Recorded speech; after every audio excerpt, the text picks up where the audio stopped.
I'm going to get you all motivated, and we're going to do this live. And quite frankly, the entrepreneurs that are bearing their souls in front of you probably need your assistance, okay? So stay with us, be engaged. Before I introduce everyone, what I do like, I'll do it the other way around. That way the room can come together. So I'm going to let the judges introduce themselves. Oh, thank you. Okay, green button. Got it. So I'm going to start with Graham because he's the closest to me, and he's got something in his hand. So Graham, just stand up and say hi to everybody, and just yell out who you are and why you're a judge. Oh.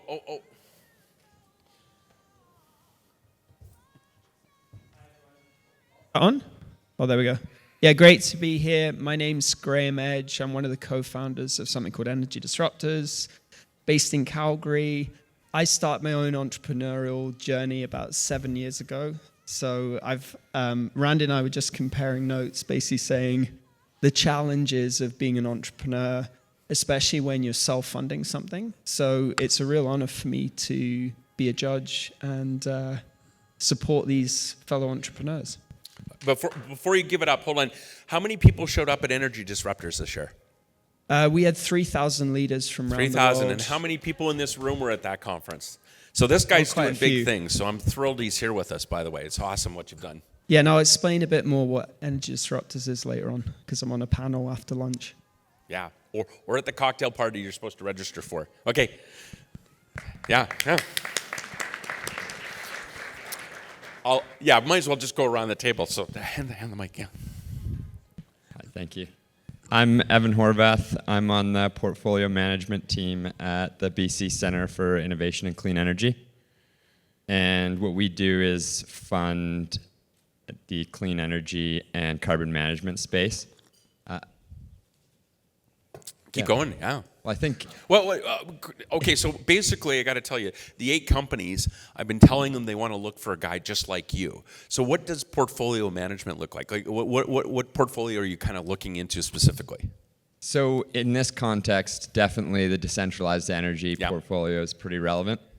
But maybe I can go into a little bit more background on what BCCIC does and where we play. So... Oh, okay. I was going to say. Oh, so yeah, you'll do. Okay, perfect. Perfect. Right after, see? So Anouk's already scared because we're 3 minutes in and I don't care about time and she's already freaking out. So that's good. Okay, Rhonda, welcome aboard. Evan, give him a hand. Hi, everybody. My name is Rhonda Jewett. I'm the VP of Growth and Operations at Arcus Power. We are a smart grid tech company. Our home is Calgary, and we were in the same position, 6 years ago, and we've hit the growth stage now. So I'm here on the panel to help you out. So, thanks. Welcome aboard. So a great panel this year, but we would like all of you to be engaged with us, okay? There's previous entrepreneurs in the room like Keith. How are you, man? Good to see you. We think that each of these companies are coming up here and they want to win, and Anouk will tell you what they win, or I can. But you all have a role to play. Like, they're trying to build a company. They're probably either trying to sell to your company. They're looking for people that could help them in HR capacity. They're looking for advisors on the technical side. I'd love for all of you to have a look at the companies over the next 2 days. And your job is to say, how can I help this company? And I'll probably ask you to participate in some way at the end. But if you can keep notes, that would be great. You can even persuade judges by saying, hey, we think out of the 4 companies today, that was a good one. So I will allow that. And if the judges are having a struggle with questions, we can maybe take some from the floor, but don't plan on that, because that'll really make Anouk restless, so we won't do that too much. I have a handy-dandy little book, and the handy-dandy little book has company names and names of people pitching, so that's great.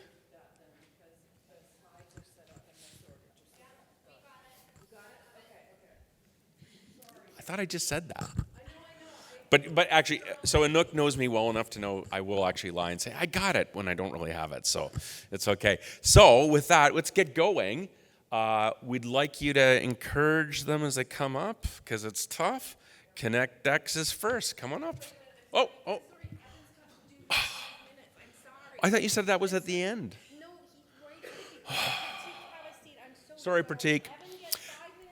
So, everybody, it's Evan. Yay!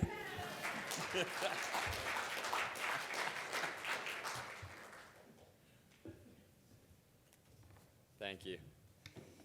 So as you know, my name's Evan. It's actually great to be back in my hometown. I'm from Whistler. One of the few, I know. And I'm on the portfolio team at the BC Centre for Innovation and Clean Energy. And so what we are is we're an independent not-for-profit funded by government and industry to invest in clean energy and carbon management technology companies. And so where we really fit is at that fast tracking of scaling and commercialization of those technologies. So the way I think about that is there's kind of this challenge in the ecosystem where these companies develop this technology in the lab or at this very early stage, but the investors want a project that's beyond the lab to demonstrate before they're really willing to take on that risk in Canada. But those companies need that funding to be able to develop that project that the investors need. So there's this chicken and egg problem that we see quite frequently with many of our portfolio companies. And that's right where we step in, is we take that opportunity to provide that first early check outside of the lab, be able to fund that early stage project, and see them pass them off to the equity investors down the line. So a couple great examples that we could have in the ecosystem. One's kind of adjacent to decentralized energy in the mining space. It's Arca Climate. They're founded out of UBC, and they have developed a carbon dioxide removal technology leveraging the natural chemical process of mineralization in mine tailings. So it's really interesting to be able to decarbonize mine tailings with this natural process, or enhancing the natural process. And then one that's far more relevant to the Decentralized Energy Forum would be Moment Energy. So Moment Energy is a technology, they're founded out of SFU, I believe, or they're SFU grads anyways, so local BC based. And their technology is taking second use electric vehicle batteries and packaging them together into battery packs and supplying the energy, or the ESS as well. And I say that they're a really relevant example of our portfolio, especially in decentralized energy. But they're also just a great example. We've been able to see them from the earliest stage into later stage. I think just last week they've announced a $20 million investment from the U.S. Department of Energy. So it's a great case study of how you can go from that earliest stage and find different forms of investment to be able to scale your technology. And I'll leave you with this right now. We're in the process of reviewing our next round of investments, but in the next couple of weeks we'll be announcing a few more calls for innovation, and there's definitely going to be more opportunity for funding. So if you're looking for funding in the space and you're building, or someone you know is building in the decentralized energy, clean energy, or carbon management space, then I'll be here today and tomorrow, and I'd be more than happy to chat anytime. Evan, what's your check size? Like, what's your sweet spot for you guys? The average check size is $700,000, but I would say we range between $300 to $1.5 million usually. So, and pre-revenue's okay? Pre-revenue's okay. Really, the main constraints are going to be TRL levels 4 to 9. So if you're familiar with TRL levels, that's where we play. And then some benefit to BC. And if you are a builder, then I'm happy to discuss what that benefit to BC would look like. Great, thanks. No problem. Thanks for your time. It's probably not a fair thing, and usually what I do is when I ask this question, do like a secret nod. Don't put your hand up, because then you just become like fresh meat, right? So Evan and I are screwed. Everybody knows we write checks, so everybody we're done. Like we're outed. How's that? Are there any other investors in the room? Just maybe just Nod your head if you are. You can be brave and put your hand up if you want, but you know what that does to you. Great. So Evan and I are still screwed. Okay, awesome. Good to have you here, by the way. Yeah. Interesting, like, this is great time for energy companies that are raising, because it's a bit of a nuclear winter. Graham and I were talking about it. Like, our investments in Valhalla, we've done 10 this year, and our average is 30.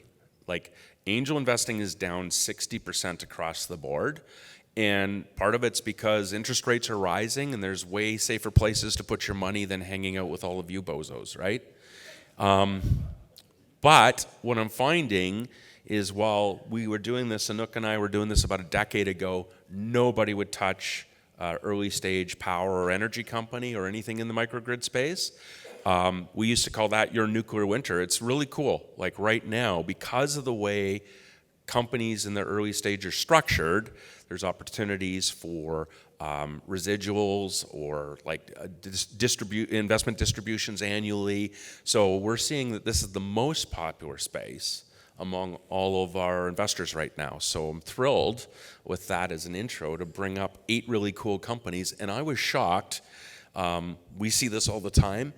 Trends, and 6 of the 8 companies are going to give you the same slide that says the grid is screwed. So this year's I'll call it theme is the grid is screwed. And with that, let's bring up our first company.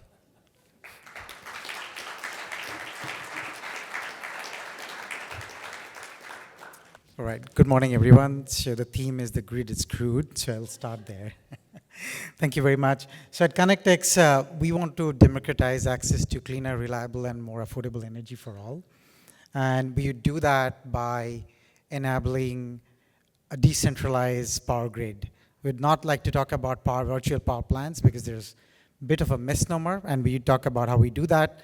I'm very happy to present our innovation. My name is Pratik Ghoshal. I'm the founder and CEO of ConnectX, 4-time climate tech entrepreneur, built 3 companies before, being in the energy industry for about 25 years. So we'll take a different perspective, and let me see if I can convince you a bit more. You've heard a lot about decentralized energy usage, and that's the trend. So the buildings are unsustainable, and they make up really over 30% of 7 billion metric tons of CO2 that's currently there just in North American air. So we talk a lot about removing carbon dioxide, so buildings are at the forefront of it. But so they have to decarbonize, so they have to electrify their operations. But the challenge is electrification will probably double and triple their energy bills, which is roughly about 40% for them. And that's relying on a screwed grid.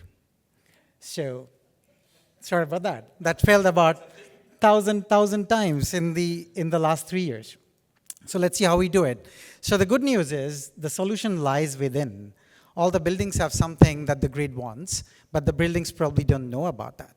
So all the buildings can be turned into mini power plants. If you think of it, as the electrification goes, they have more and more flexible power loads. The lights don't need to be switched on all the time. The heating doesn't need to have been switched on all the time. So that creates a service if you manage them optimally. But more importantly, they can also have their own energy resources. They can have solar power plant on their roofs. They can have batteries. We heard about distributed rooftop PPAs and all of that stuff, which can create service which, if sold back to the grid, can help balance the grid. There's also one other thing. Doing all of this creates GHG emission certificates, and the market is ready to pay. So what we're talking about is turning the buildings from being passive energy managers to active energy managers, which we would like to call the connected buildings. So the connected buildings are very easy. They're revenue generator, very difficult to think of it's like a living lab like this, which constantly engages in a dialogue with the external grid and generates revenue. We at ConnectX, we invented a control system which is primarily based on edge computing and cloud computing, where we both use AI. And in 3 simple, easy steps, you can aggregate, operate, and trade your energy resources. So the value for the buildings are quite many, but 2 things you can take away from this slide is they can generate income for you. That's number one. And you don't think of buildings generating income from you other than from the tenants paying the rents. And then it can also identify the foregone opportunities to save electricity bills. But there is a third part in it. There is higher value for buildings. It's a value of your sustainability image. It's a value that brings in more tenants. It's a value that creates more tenancy bills. How we do it? So think of us as a smart plug. So we come in with the existing infrastructure. We sit right on top of it without ever introducing a new hardware. We are a complete software-based solution. We introduce a firmware over the cloud, which gets added into this little diagram that we show. And within minutes, within 30 minutes, a single building can be connected to the cloud and to the smart grid. And then you start connecting many of them, and it creates an Internet of Energy of buildings. I'll pause there for a minute and let you think about this Internet of Energy concept. When the Internet of Energy is really created, that can replace large power plants. You don't think about it, and that could defer billions of dollars of investment in the grid on new power plant builds up. There's a case study. I'm very happy to share that. It's been going on in Ottawa for a while. We have looked at 3 MURBs. We focus on the multi-unit residential and the commercial buildings. So the takeaway from this is, compared to the traditional energy management systems, a connected building can generate between 8 to 10 times more value. We are looking at creating over $500 million worth of value for our customers, and the market looks pretty much like this for us. In the next few years, we only about target 3,000 to 4,000 buildings, which is less than 0.01% market, and we charge between 12 to 15% of all the value that we create for our customers, and our TCV, the contract value for a customer, is between $1 to $1.5 million. These are beachhead markets, which we are trying to start with. Of course, we do have some tractions going on in BC, but there's a trend. All these markets have electrified buildings, and they have a lot of multi-use residential and commercial buildings. These are what our growth markets going to look like, which once we establish in these initial beachhead markets, we'll approach probably sometime in the next year. Bit about our go-to-market strategy, but the main takeaway from this is we are trying to establish a brand recognition. Hence, we only charge a performance fee. If our customers never made a single penny, we don't get paid. Once we are there, when there's a brand recognition, we'll start to add subscription fee. Having come from the energy industry myself, having spent 25 years, I realized the subscription-based fee energy management systems, you can't connect them to the ultimate value. So you're focused on value creation. All right, so this is a bit about tractions. We are working with ATCO Energy and a lot of these other names you can probably recognize, but more importantly, Hydro-Quebec has come up with about 200 building MURB-focused demand response program with Connectex exclusively. And we'll talk about it more in a later stage. And if you want to talk about it, I can always chat offline.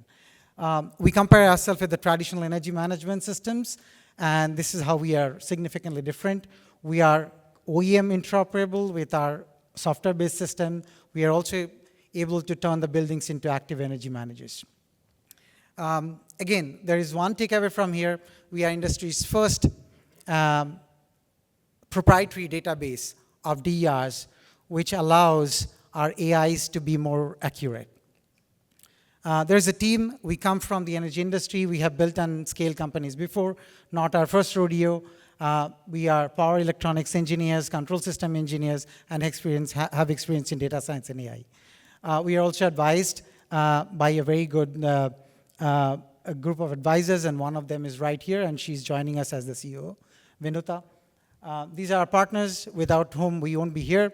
We are supported by Antler, Startup TNT. We won DICE 3.0 from Alberta Innovates. We're also supported by Foresight Canada, DEC, and Syria. So the money that we are going to raise in Q1 next year would be used for a pilot execution, refinement of AI, and the proprietary database that we are building. This is a bit of our inception to scale, and the futuristic one, of course. I mean, we'll give it a moment for you to read about it, but we would like to end the presentation with this little thought. 30 years ago, we liberated information with the internet. And this is the same concept we take back. It's a time to liberate energy for all. Thank you very much for listening to me.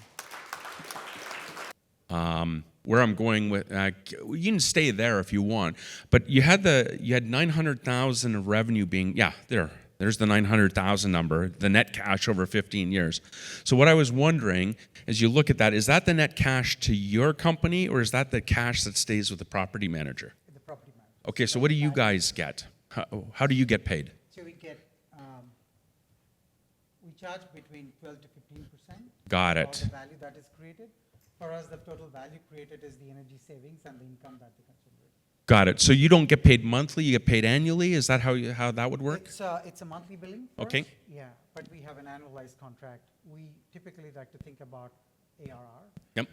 Okay. Annual recurring revenue. You'll need as to opposed use the mic too, I think. Annual recurring revenue as opposed to Yep. monthly recurring revenue. Okay, then my last question is, you've got 4 paid pilots going on. So what's the payments like in those 4 pilots? I'm just trying to get a sense of like how revenue looks, I guess. Right. So a typical, like we spoke about the TCVs, right? The TCVs are in the commercial scale TCVs. In the pilot scale, it's typically about 30 to 50% of that. Yep, that makes And in the sense. pilot scale, of course, you don't have a 10-year view. So just to give you an idea, these contracts are 10 to 15 years. That's how it generates 1 to 1.5 million per customer TCV. But the pilots are between 6 to 8 months. We try to cover an entire season, like 2 seasons, so that we know how to impact the grid, how we can impact the So grid. about 50K a property right now? 50K-ish. That's great. Yeah. Okay. The one that we're doing with Hydro-Quebec has about, we are talking about 50 buildings to Yeah, start with. that's great. And each building could generate about $100,000 in revenue, and we will charge 15%. And that's a standard commercial value. We don't, not changing it for the pilot. That's great. I've got more. I'll wait to see how the judges do. Sure, thank you. Any questions from the floor? Thanks, Randy.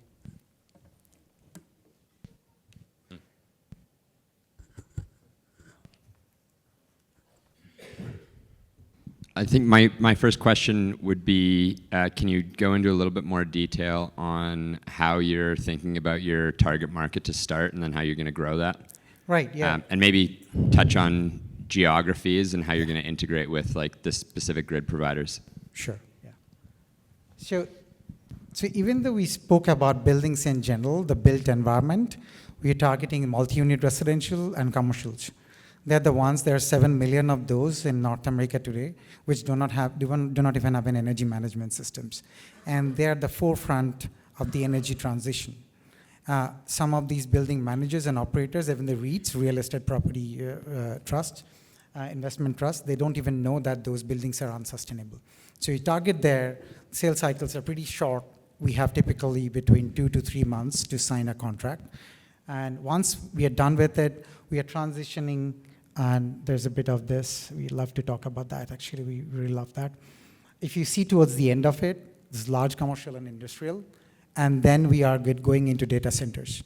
Our belief is that, and we have been seeing a lot of this, the data centers demand is going to break the grids even more. But think of it, each building of this size transforming into a mini data center. You don't need to build a 1 gigawatt data center anymore. If you could turn these things into data centers, you have a lot of empty spaces. You can create mini data centers. So each building, our vision is that turning each building into a data centers, mini data centers, connecting them into a grid, which we call an Internet of Energy, and then stabilize the grid without having to go for 1 gigawatt demand from the grid, which they'll never be able to satisfy in the next 15 years, if that answers your question.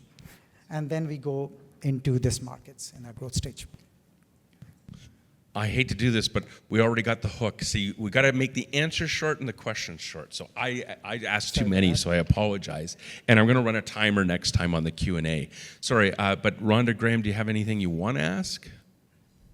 Yeah, go ahead. I think we're good. Okay, great.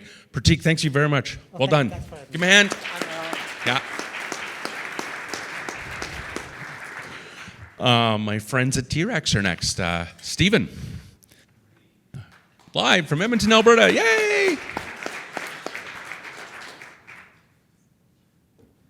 Welcome aboard. Thank you. Yeah, timer's there. You've got your timer. We're all set to go. All right. Away we go. Is that the clicker? Perfect. Morning. We are T-Rex AI, and our mission is to enable an AI-powered energy future. The electricity grid is transforming, and this time utilities are not the only driver. A lot of that transformation is driven by residential DERs. In 2022, the global DER market is estimated to be $40 billion, and we're looking at a 6% compound annual growth rate, looking at about $69 billion in 2031. So it's a huge market with huge opportunities. Just to put it into more context, the US is going to add about 5.5 gigawatts of residential solar alone. 16% of new cars sold in Canada this year will be electric. And in Europe, we're going to see about a 4-time increase in residential battery capacity between 2020 to 2025. What that will do to the grid can be seen with a pretty standard load profile. So that's from a load profile based on a pilot project we did just a while ago. When you add some solar, you can see that signature dip in the middle of the day. We call that the duck curve because it looks like a duck, right? Now, the catch here is that that duck curve is only from a handful of houses, and about 12. So as DERs penetrate the grid, we're going to be seeing many of these, what we call ducklings, pop up all over the place. And each one is going to be very different, and they have to be dealt with individually. Failure to deal with any one of these could cause a much wider disruption in the whole grid. And we want to avoid that. Grid disruptions is causing a lot of economic damage. In 2022, the US saw over 400 billion, and in Canada, over 15 billion. We should avoid that as much as possible. However, a vast majority of these DERs are either unmanaged or poorly managed. With proper management, though, both utilities and customers can benefit. The utilities can get a more stable grid, they get more capacity, they can hit their performance metrics better, and customers get a more stable grid, better service, and maybe even lower bills. That's what our product is designed to do. We call it ALEX, which stands for Autonomous Local Energy Exchange. My team and I have been working on this for the last 8 years, which includes 6 years of PhD at the University of Alberta. ALEX is built on a strong foundation consisting of a decentralized control architecture, a market-based coordination system, and reinforcement learning actors. We think distributed energy really needs a distributed control system because centralized control will break at some point and it doesn't scale well. Decentralized control will scale really nicely and financially efficiently. We plan to put our hardware, which is called an ALEX node, in every home to help out the old technologically behind hardware for the utilities to bring them up to 5 years into the future. The ALEX node has all the communications and intelligence capabilities built in. Oops. On one end, it will connect to smart meters to gather intelligence or to gather data and provide intelligence. On the other side, our local AI will control DERs in the house. Finally, every ALEX node has built-in wireless meshing capabilities to connect to each other. And we don't rely on the cloud. Everything runs locally. Now, taking this cluster of fairly heterogeneous houses, a normal aggregator or VPP might just see it as a whole unit and maybe even send the same control signals for all of them. But ALEX is able to automatically form little clusters based on location, utilization, capacity, as well as other factors to optimize local regions to herd the ducklings, so we say, before they get aggregated upstream. Every little ALEX cluster is capable of being formed at a higher level so that we're not missing out on VPP or other demand response opportunities at the wider grid. Let's talk about the coordination system.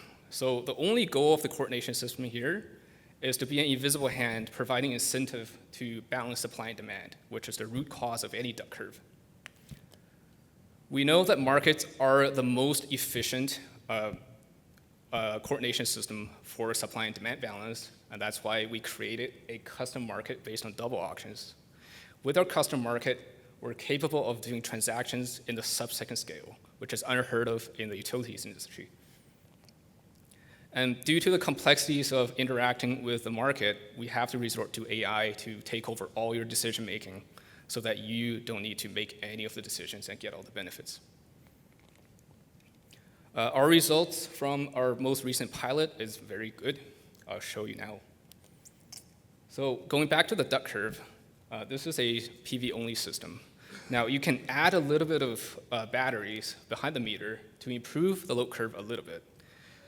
With coordination under ALEX, we can improve the curve a lot more. To quantify what these curves mean, we ran a set of metrics against the other curves. So compared to a PV-only system, our ALEX is about 56% better.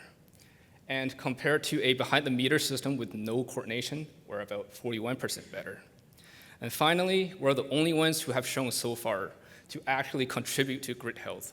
So a system with a mixture of solar batteries and ALEX is actually 36% better than when the system has no DERs.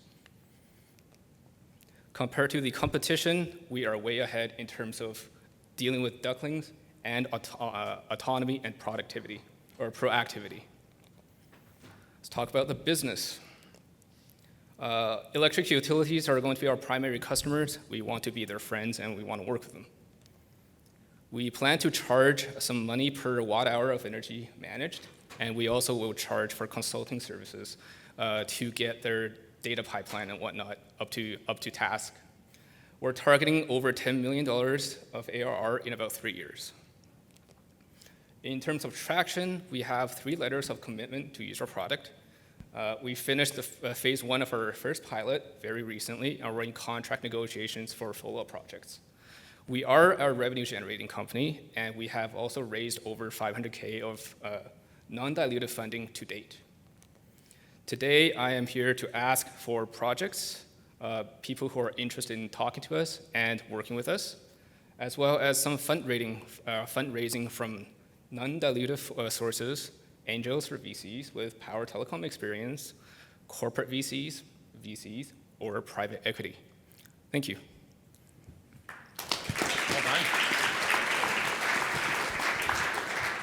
Steven's giving us time back. I won't ruin it, judges. You guys go first. Oh, Rhonda looks like she's ready to go. Is that okay? Graham, okay. Would you mind going back to the slide where you have the other companies, the competitive landscape? Sure.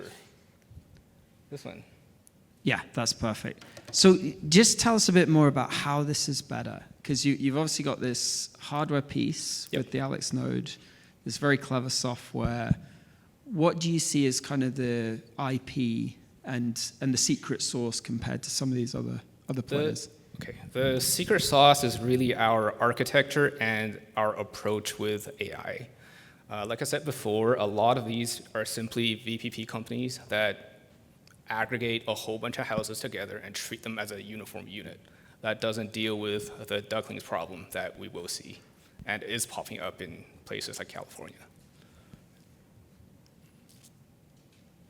Rhonda? So I understood your target market are utilities, Yes. but then there's also a hardware component that has to go right on the house. So how are you addressing getting these end users, which are the actual residential or small commercials, to utilize it, incentivize them to adopt this via the utilities?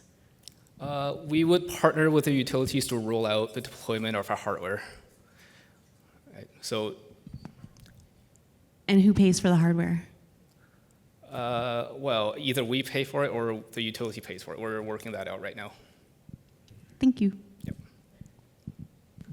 Yeah. So you and I have talked about this before. I like the hardware is like getting into people's homes seems like the gotcha, right? But as we were talking about it, like potentially like telecom modems or cable, you're sort of looking at the similar model where you might have the power company lease these into people's homes, or is there any value in me wanting this in my house? You as a customer, depending on how the market works, could potentially save up to 20% of your bills in our simulations. It could be more. Right? So by simply having our hardware in there, you're saving money. So are you interfacing with the wholesale market? Or are you creating your own market? Like, is there any transfer of value from the wholesale market down to the end user, commercial, residential user? Yeah, so when you go back to the slide with the bigger Alex, that's Super Alex, right? That one. At this scale, we would be able to interface with the wholesale market, and there would be value coming down, as well as what we save just by being more efficient. Go ahead. Rhonda, no? I can share, but Yeah. so what's the biggest barrier of entry with this model? The biggest failure to entry? What's your biggest barrier? Well, my to biggest entry? barrier to entry. Well, basically, is the networking part. Right? We don't have the right connections yet to deploy our pilots at scale, as well as we need to be able to build the hardware. But that's not a very difficult thing to do at the moment. We got 1 minute and 33. So I think what Rhonda, I want to keep digging on this too with you. Let's go. No, this is good actually because like it gets right to the business model. So you're revenue generating. You've got pilots. Are the pilots acting like this slide, or is it like how are the pilots working right now that you're getting money out of them? Yeah, right now the pilots are acting more like one of these. Okay. So we're doing small-scale pilots in our digital twin first, because we can replicate everything we do in the digital twin. And then the follow-up would be a physical deployment in a location that we and the utility partner would choose. Okay, because you're going to run out of time. I'm going to try to get you super focused. Yeah. Who in this slide Yep. writes you a check? It would be the utility company. Utility company. And why do they write you a check? Because right now they see this as an opportunity to make their grid more efficient, and that is about it. I was going to ask in a different way, what problem are you solving for the utility?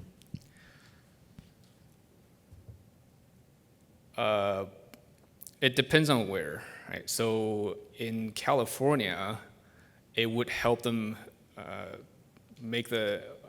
have more capacity so that they don't have to resort to rolling blackouts as often.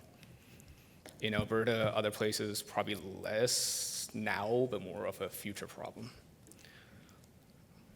Thank you. Yeah, thank you. 3 seconds left. Well done. Give Stephen a hand. T-Rex.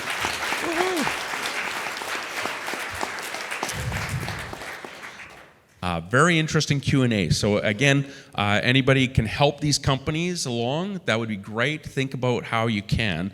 I have got the first person that gives us the grid isn't screwed today. So our greenhouse guy, where is he? I don't see him. Ah, there we are. Welcome aboard. Come on up. Or are you going to tell us the grid is screwed?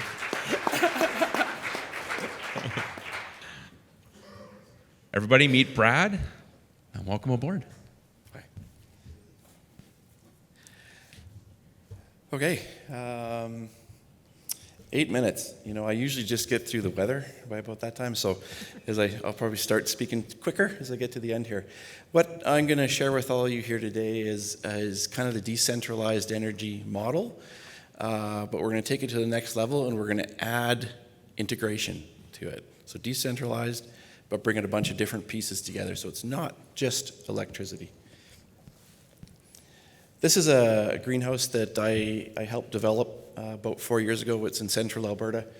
You can see the green building is the energy, so we have generators in there. They're running off natural gas. We dropped them down right in the middle of a 11-acre greenhouse, and you can see in the background.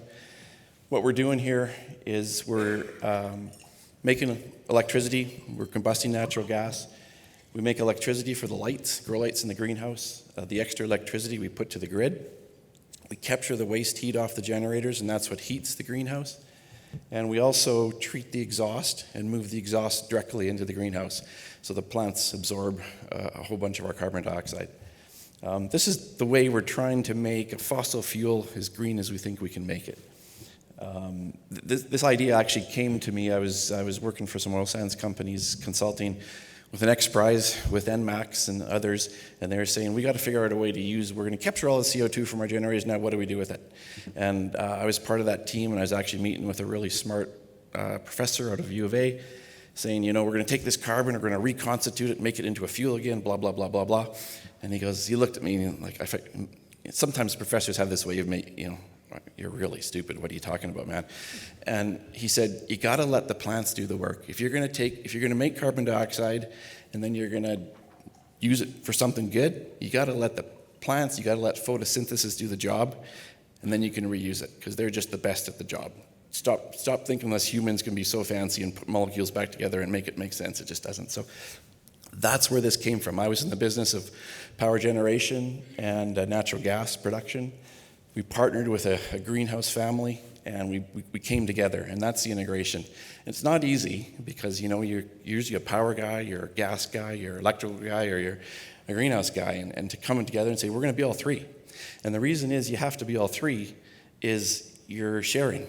And one neat thing about this is actually effectively a battery for the grid. Because we're hooked into the grid, if the grid is, you know, in the middle of the winter, say in Alberta, and the grid's really stressed, power prices go up high in Alberta because it's a deregulated market, we get a price signal. They said, anybody that's got any power, put it on the grid right now, we need it. So we shut the lights off in the greenhouse. The greenhouse goes dark, every bit of energy goes to the grid. And we say to our plants, you know, it's kind of a cloudy day today. You know, just relax, we'll give you some light tomorrow or the next day. But that's part of the synergy, right? So if you're the guy on the growing side, you're the grower, you're the plant grower, you're going, yeah, man, my plants don't like it. They want light. But we're going to make a whack of money selling power today. So everybody goes, okay. Well, look, you know, and vice versa. So the whole idea here is it's electricity, it's grid, and it's growing, but we got to work together. And that's what we're doing. That's what we're all about here. This is just a schematic of that. You can see in the white box, the power and the heat is the key part. And the greenhouse basically absorbs our co-products, being it takes the waste heat, it takes the carbon dioxide, it also takes electricity. And so we got that core, and then we got all these little spin-offs, right? We got extra heat. Well, we can now use that for district heating.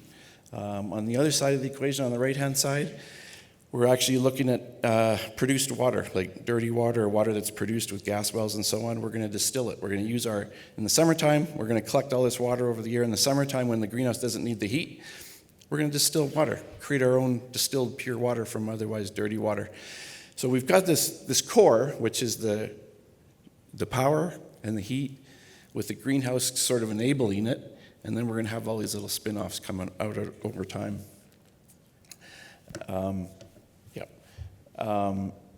We think this is innovative. It's not really any new technology. It's putting stuff together. It's putting technology. It's putting processes together. As an owner, as a participant in this, even as a consumer, it's risk mitigating, because now, rather than, you know, your game is power. You make money on selling electricity, that's it, or you make money on selling vegetables or so on. It's diversified. So now this integrated business makes money selling electricity, selling waste heat, and selling peppers and cucumbers and tomatoes. This is the project that we're starting up with our new company. A bunch of check marks here that enables our business plan. First of all, we need to be connected to the grid. So in our case, the grid's good, you know, and we're going to help the grid. We don't mind in our model, we need natural gas supply, and we need to be to a local market. The first greenhouse I showed you on the first slide, we were kind of out in the boonies in the rural community. We're moving now to be closer to the community because we want to use our waste heat to district heating businesses and so on, as well as a greenhouse.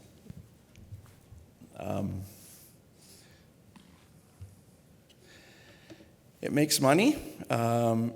This business is capital intensive because this is actually investing in the actual assets.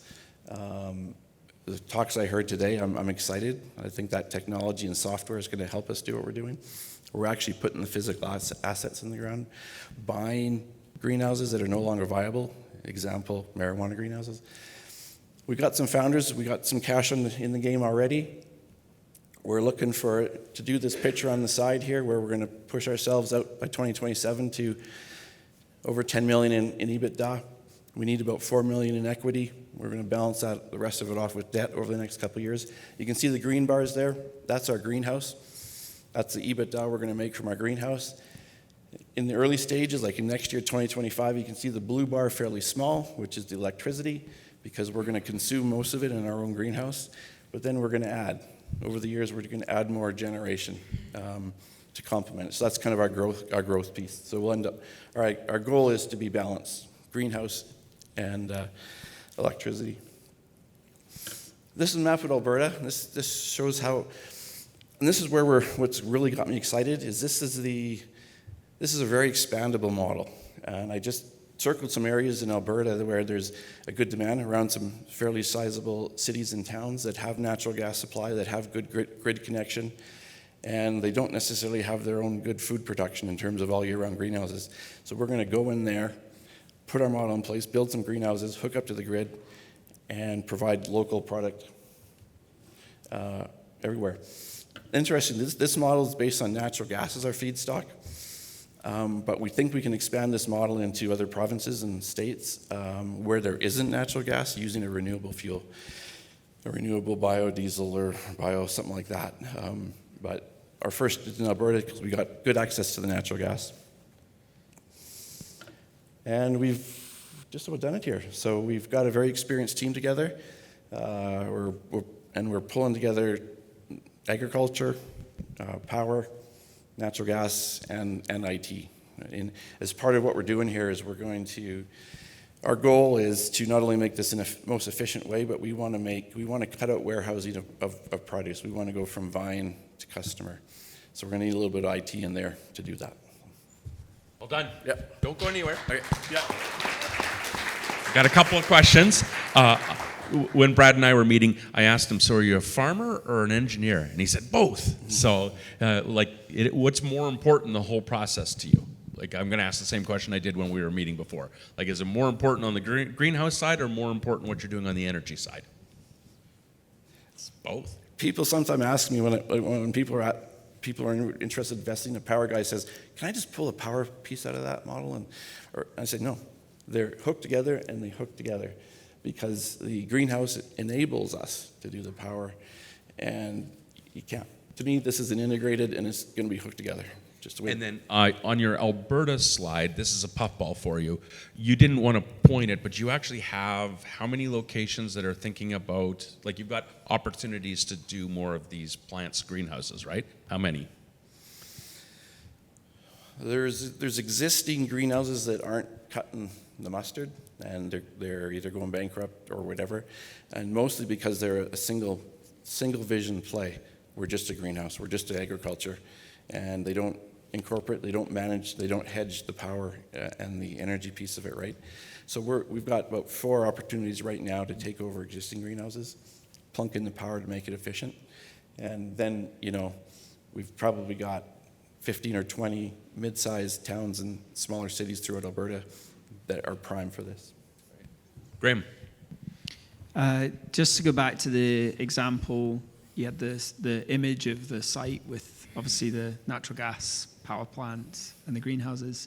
So have you done one of these already, or was that you're kind of showing us the concept of how this would work? No, the very first picture is real. Whoops, that's real. There's 4 generators in there doing about 8 megawatts of generation. It's an 11-acre greenhouse in behind it. So this is real. I built this about 4 years ago, me and a group of partners. And we were really proven concept because no one had really done this fully. We actually have natural gas wells that are hooked into this too live. So we brought everything together. Got it. I just wanted to make sure I got that.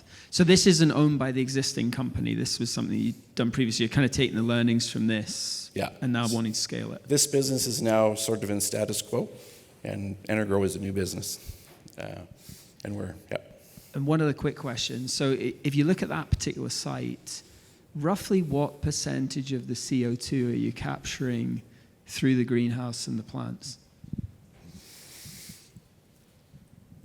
Yeah, so the plants only absorb CO2 when photosynthesis, so just during the day. So at night they don't absorb. So at night we have to emit the CO2, right? Here we have, this whole greenhouse is now 37 acres, and we're making about 13 megawatts of electricity peak. I would say on average, like over the average day or the average month, we're probably right now, we're absorbing maybe half. And we have, the idea is to further expand the greenhouse to go right to that limit, right? Can you quickly talk about, I guess, how you identified and maybe more specifically what the core problem you've found here is? Like, I see the solution and it's kind of interesting, but I'm just a little bit curious what problem you identified that you're solving, and then maybe touch a little bit more on how you're monetizing that.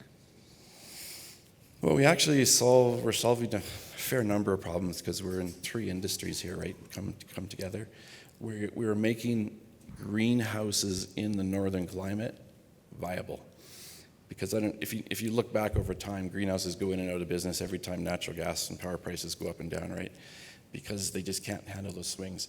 So by taking the waste product, obviously at a discount price, and isolating the greenhouse from that, the power side, which consumes the gas to make the electricity, it deals with the ups and downs of the fuel input cost. So we kind of insulate the greenhouse and make it more of a straight line business, more long-term viable, and it creates. We're going to have, if our model gets expanded like we want to, we're going to have us here in Canada, northern climate. We're going to have fresh produce that we couldn't imagine, because we've never tasted. In the middle of the winter, we don't usually taste watermelon like it really tastes when it comes off the vine, for example, right? So and security of supply. The more product we can make here closer to where we live, rather than relying on worldwide supply, it's a security of supply on the greenhouse side. That's the greenhouse side of it. And on the power side of it, we're enabling low-cost power generation using a low-cost fuel supply, stable fuel supply. I'm getting the look of hot death from the corner. Okay. Yes, there it is. And that there's probably Inuk more. scowl. Have you ever felt the Inuk scowl? It's like, it goes right to your spine. See, you were, in your mind, you were scowling, and I felt it. So, Brad, well done. Give him a hand. Well done. We got one more before lunch. It's Stephen at Proper. There he is. Not from Edmonton, but Vancouver, right? Yeah. Right. Easy drive, easy drive. Give him a hand. There we go. Thanks, Randy. All right, so my name's Steve Wilson. I'm the VP of Business Development at Properate, and our goal is to roadmap homes to net zero. I actually wanted to say thanks to Inuk for earlier highlighting the importance of education in this transition, because that's really what we're all about. Now, we're trying to build our business the old-fashioned way, with customers. So, with our first product, that was for the homeowner that doesn't know what they want to upgrade, that was our Properate Homes platform, we found amazing customers who are really passionate about hitting their energy efficiency targets. And we want to do the same thing with our next product, which is for homeowners that do know what they want to upgrade. This is Properate Stride. Now, I want to talk a little bit about the platform that we've built with our Properate Homes platform. This is virtual energy auditing. We first piloted this in the Okanagan with Fortis BC, and later won a contract with BC's Ministry of Energy, Mines and Low Carbon Innovation to roll this out to all 1.3 million homes across British Columbia. They were really looking for impact. They wanted more people getting energy upgrades. Key to their decision-making was accessibility as well as privacy concerns. Now, you might be asking yourself what virtual energy auditing is, so I'll take a second to explain it. We take publicly available data, we ask the homeowner a few simple questions, and we can come up with a very accurate estimate of what their energy use is, and then provide them an optimized upgrade roadmap. This includes everything they would need to make a decision: the cost of the upgrade, the savings it's going to deliver, as well as any rebate programs that may be available for them.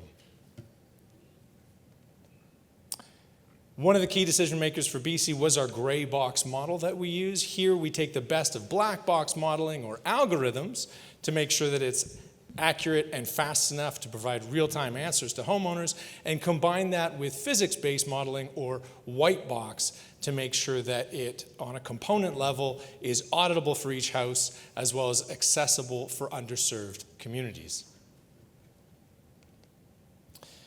Now, there are going to be a lot of upgrades that we're doing. So we don't just want to make sure that we give people the information, we want to make sure that they get these installations right. Here's a little study that was done by the Canadian Climate Institute. We're currently at 7% of installed heat pumps in Canada. We need to get to 87% of installed heat pumps in Canada to hit net zero. That's 8 million heat pumps by 2050.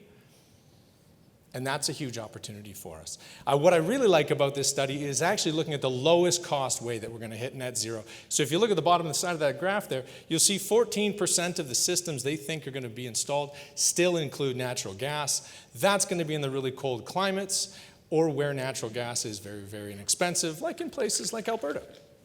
So, but we want to get these installations right. And that's a challenge. It's a bit of a Goldilocks problem. Not too big, not too small, just right is what we need to land on. If the heat pump is too big, it's going to cost the homeowner more up front. We don't want that. It's also going to short cycle, which means lower efficiency and a shorter lifespan for that equipment. If it's too small, you're going to end up with larger backup power bills, as well as potentially reduced comfort for the homeowner. So, the challenge is that some installers will use rules of thumb. And this is going to lead to homeowner confusion. If one professional recommends a 3-ton unit and another professional recommends a 4-ton unit, you're stuck in the middle as a homeowner.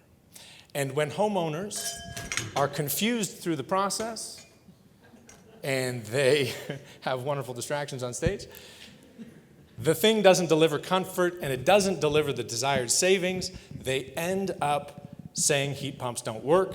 That's going to slow down adoption, and that's what we need to avoid. The challenge on getting it right is the F280 calculation.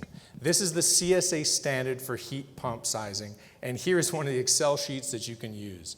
It takes a lot of time because you have to get a lot of details about the house. You have to be on site measuring things like the size of the windows, which if you're an HVAC contractor, isn't your favorite thing to do. It's also confusing. If you're not used to using it, there's a lot of detail on the calculator where you can make mistakes. We want to simplify all that. We want to take what was a 3-hour process and take it down to 30 minutes. We're going to provide them the equipment sizing. We're going to tie together their measurement with the reports they need. And we're going to additionally provide savings estimates that they wouldn't get out of a traditional F280 calculation. This is something we got pretty good at when we were doing the Homes platform. So how it works, you scan the house. This uses any iPhone 12 Pro or higher model. It also works on iPad Pros, meaning easily accessible hardware for contractors. You build the model. We have all the data in the background, but we provide a visual model for the user so that they know what they've already scanned and what details they need to add. And finally, with one click, they can generate the report they need, email it to a customer, share it with colleagues, talk about it with the homeowner. How easy is it? You just point it at the wall and it'll start scanning. It picks up the windows in this. It also picks up furniture that you want to ignore, right? You don't want to be confused by storage. You move around the room and it'll start measuring walls and show you all the corners. The iPhone Pro has a 5-meter range, so for most rooms you can stand in the middle and spin around. Might not work in this one, but most homes aren't this big. Once you finish scanning a room, you can review it, see if you missed any details, go back and fix those. There's also an editor where you could fix any mistakes off-site, or if there were areas you could not scan because there was a locked closet or something. You can add features really easily. You tap anywhere on the screen. You can take a photo. Here we're showing a heat vent, but this could just as easily be editing the R value of walls or adding details about some mechanical equipment. After you've reviewed a room, move on, scan the next room, repeat until you get the whole building. It's just that easy to finish an entire house much faster than currently available. Finally, you get the report with one click, and that's what we're delivering to people. We're not the only person building software to make this process easier. We are the only company that are integrating it end to end, from the measurement all the way through to the report generation, to create a seamless and quick process. So what are we looking for here? We want a pilot project. We're hoping to demonstrate that using an easier software will get more contractors to do an F280 report. There will be other benefits. Our system also does EnerGuide reports, so it can help with validation for rebate programs and collect data. A lot of projects get stuck, and understanding where that happens will help the user journey. We can provide onboarding, training, and support, as well as a dashboard for insights to make sure the project is going well for our pilot project partners, as well as the software and hardware that the contractors are going to require. Depending on the scale of the project that we're looking at, I think Evan said that he would fund it, right? So we want this solution. Once we're on site, we can do more than just heat pumps. And we were building out technology to address all the needs homeowners have for gaining information, as well as supporting demand-side management programs. If the homeowner gives us access to utility bills, we can figure out if they're going to need a panel upgrade. If I'm looking at the timer now, thank you, Randy. We can assess solar once they're on site. And finally, of course, what would a decentralized energy conference be without talking about some battery and thermal storage? Mainly that's resilience today, but we can show them the costing and sizing issues. Thank you very much. Well done. In sports, the referee is supposed to be not seen. I did a terrible job in that. You need a flag. I know. Like it was, it was like throw the water, walk up awkwardly. It was just not one of my better 90 minutes. Let's just call it that, right? This ref's getting a yellow card. We got time for 2 questions. Is that okay? I'm getting that half scowl. Go ahead, Rhonda. Great. Who are your customers, and how are you, like, what's your revenue stream on this? So for this, rebate program managers across the country would be our primary customer base. So if you're looking at Ontario, it could be an Enbridge, it could be any of the distribution system operators that are managing those programs. In BC, obviously the province has a program for it, which is why we're working with Emily. So that would be the primary utility providers or rebate program managers of the government. Yeah, on that then, I love we don't need your stinking money investors, which is nice to hear, right? But that means you actually have customers and revenue then. That's so right. How many customers currently? Do you mind me asking that? You can ask, yeah. So BC for our Homes Pro platform is our customer. No, but how many homes have you done? Like, you don't measure it that way, or you just measure it by? Oh, how many homes Yeah. in BC have we currently mapped? Correct. I don't have that number off the top of my head. So we're rolling it out across BC. They're contracted with us to do all 1.3 million homes. Wow, brilliant. Okay, Yeah. Great. Thank you very much. Well done. That's time. Okay, awesome. So I will be broken up here quickly. We're just, last thing, Anouk didn't say it. So what we're doing, we have 4 more companies tomorrow. I hope you'll participate then too. Please take the time to go up to the companies, tell them well done over the cocktail or the lunch, and tell them how you're going to help them. And ideally, at the end of this, the winner, by the judge's decision, will get $25,000 investment from the Valhalla Angel community. So that's the hope we're doing here. So on that, thanks for your time this morning. See you tomorrow.